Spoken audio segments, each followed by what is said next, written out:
I was interviewing at a company and they asked me to do a technical assignment. I had to build an Apple weather app based on Figma design, using React, TypeScript and any libraries I might need. The app had to fetch weather data from any weather provider. A pretty common task, nothing special, but there was one part I didn't know how to implement. It was this component, a gradient line with cutout right under a white dot. I had 3 ideas how to do it.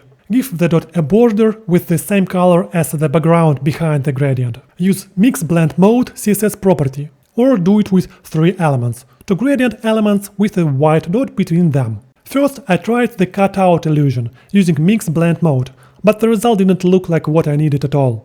The 3 elements idea worked nicely at first, but when I got to the round part of the gradient, where it touches the cutout, I realized I have no idea how to do that. Time was limited and I had no better options, so I went with the border trick using background color behind the gradient. But I couldn't stop thinking, what's the better way to do this? And one day I suddenly came up with a few more ideas.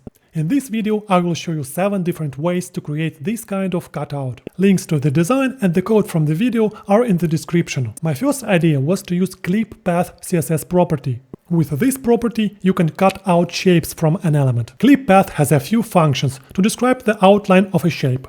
Everything inside the outline is visible, everything outside is hidden. In our case, we need the path function. It lets us describe the shape using path commands, and that path will define the cutout. Here's the CSS that cuts out the shape we need. The first thing we notice, it's hard to read, and writing is even worse. And if you start resizing the window, you will see that clipPath doesn't adapt to the viewport width. That's because in Path you can use only pixels. No functions, no CSS variables, Path doesn't support them. And this is where JavaScript helps. Let's quickly go through this code and see what it does. First, we find the element with the gradient and listen for its size changes using resize observer. Every time the size changes, the update clipPath function is called. Inside the function, we take the width and height of the gradient element. From the getWholeData function, we get all the data we need for the hole we want to cut out. X the x-coordinate of the circle center. Y top the top point coordinate of the circle and the y-axis. Y bottom the bottom point coordinate of the circle and the y-axis. And R the radius of the circle. Next, we build the path.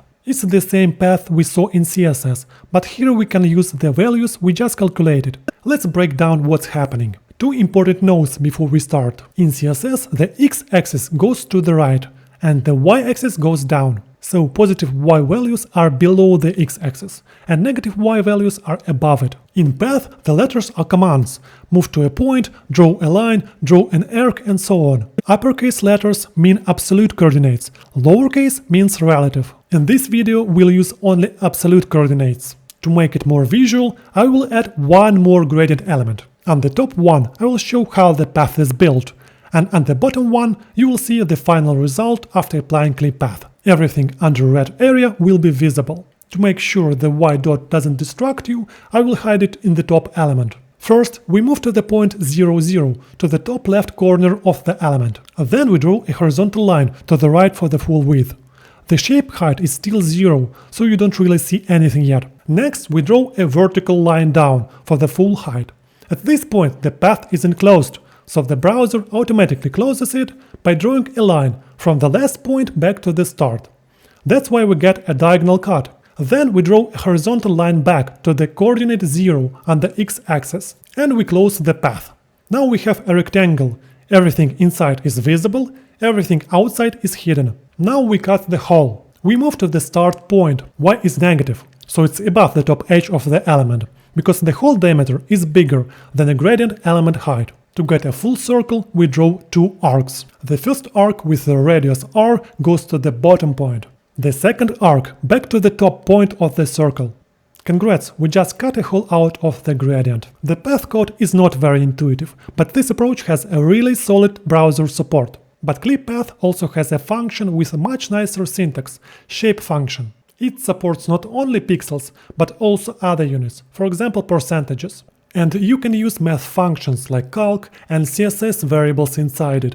So we can do the same thing we did with Path, but using pure CSS. Here's how it looks. In shape, commands are written as words and separated by commas. If you want absolute coordinates, you use to. If you want relative coordinates, you use by. If we compare it to path, the idea is the same, but shape is way easier to read. And the best part, now we can use percentages and values from CSS variables. One important thing, support for shape is still not perfect. Here's the situation as of December 2025. In Chromium-based browsers and Safari it's already supported, but in Firefox it's only available in the nightly version, if you turn on a feature flag. Besides the CSS property clipPath, there is also a separate SVG element called clipPath. To define the clipping shape inside clipPath, you create path element and describe the path commands in its D attribute. That path is what will cut the shape out. There is also an alternative. You can set D via CSS as CSS property, but it's important to remember that Safari doesn't support that. There are two ways to use clipPath element. The first way is to use it in CSS with clipPath property and the URL function, where we reference the clipPath SVG element. For that, the clipPath element must have an ID attribute, so we can reference it from CSS. In our case, the ID is SVG clipPath. The second way is to apply clipPath directly to an SVG element. For this, you use the clipPath attribute and the SVG element, and just like in CSS, reference the clipPath element.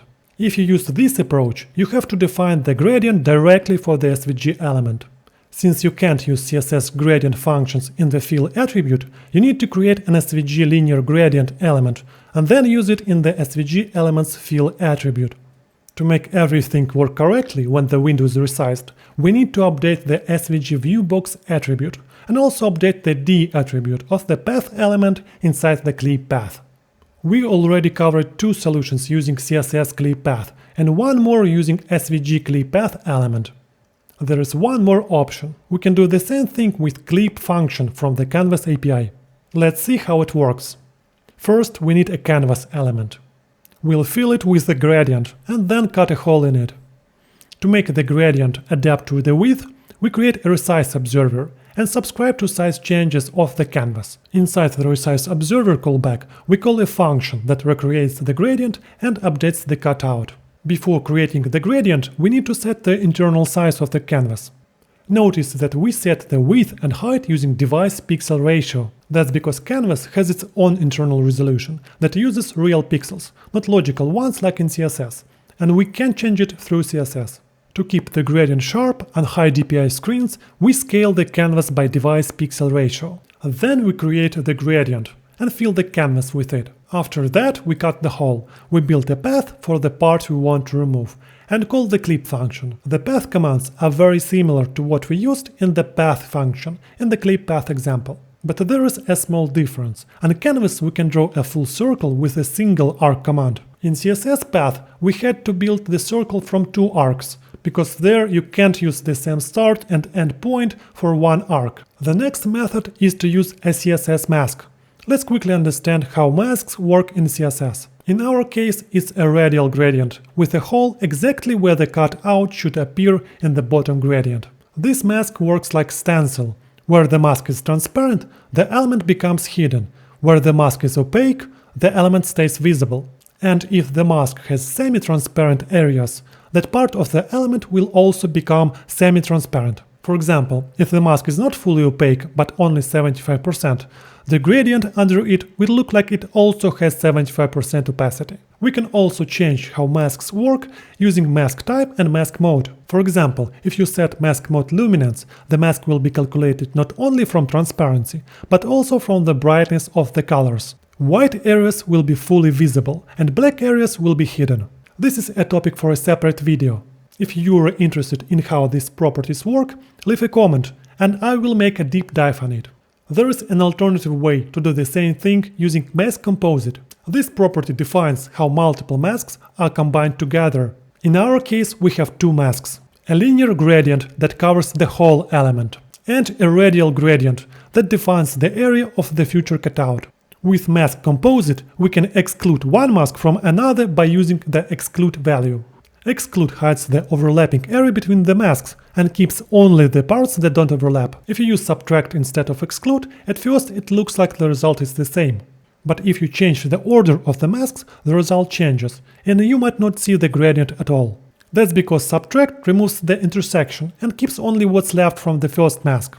So if the first mask is fully inside the second one, you end up with nothing visible. The last method is to use an SVG mask.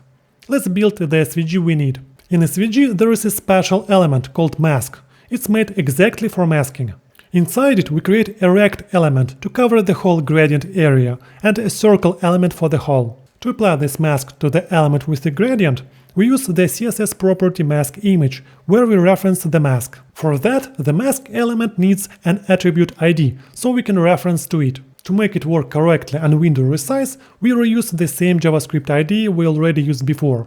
We update the SVG viewbox and we update the CX attribute, the X center of the circle element. Unfortunately, right now, this approach doesn't work in Safari, because Safari doesn't support referencing SVG masks inside the SVG mask image property.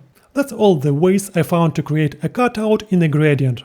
If you know other options, please share them in the comments. I'd love to see more ways to solve this. Thanks for watching. If this video was useful, hit the like button. It supports the channel and keeps me making more.